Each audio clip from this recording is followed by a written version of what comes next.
been the honor of my life to serve as your president. But in the defense of democracy, which is at stake, I think is more important than any title. I draw strength and I find joy in working for the American people. But this sacred task of perfecting our union is not about me. It's about you, your families, your futures. It's about we, the people, that I believe America is at an inflection point. One of those rare moments in history when the decisions we make now will determine our fate of our nation and the world for decades to come. America's going to have to choose between moving forward or backward, between hope and hate, between unity and division. We have to decide, do we still believe in honesty, decency, respect, freedom, justice, and democracy? In this moment, we can see those we disagree with not as enemies, but as fellow Americans. Can we do that? Does character in public life still matter? You know, in recent weeks, it's become clear to me that I need to unite my party in this critical endeavor. I believe my record as president, my leadership in the world, my vision for America's future, all merited a second term. But nothing can come in the way of saving our democracy. That includes personal ambition. So I've decided the best way forward is to pass the torch to a new generation. That's the best way to unite our nation. You know, there is a time and a place for long years of experience in public life. There's also a time and a place for new voices, fresh voices, yes, younger voices. And that time and place is now. Over the next 6 months, I'll be focused on doing my job as president. That means I'll continue to lower costs for hardworking families, grow our economy. I'll keep defending our personal freedoms and our civil rights, from the right to vote to the right to choose. I'll keep calling out hate and extremism.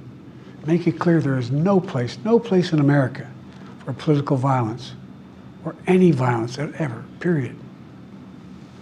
I'm going to keep speaking out to protect our kids from gun violence, our planet from climate crisis that is the existential threat.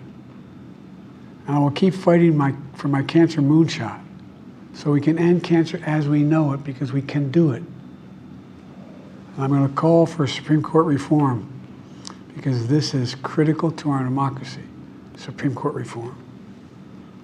You know, I will keep working to ensure America remains strong and secure and the leader of the free world. I'm the first president in this century to report to the American people that the United States is not at war anywhere in the world. We'll keep rallying a coalition of proud nations to stop Putin from taking over Ukraine and doing more damage. We'll keep NATO stronger, and I'll make it more powerful and more united than any time in all of our history. And I'm going to keep working to end the war in Gaza, bring home all the hostages, and bring peace and security to the Middle East and end this war. We're also working around the clock to bring home Americans being unjustly detained all around the world. You know, we've come so far since my inauguration. On that day, I told you, as I stood in that winter, we stood in a winter of peril and a winter of possibilities. Peril and possibilities. We were in the grip of the worst pandemic in a century. The worst economic crisis since the Great Depression.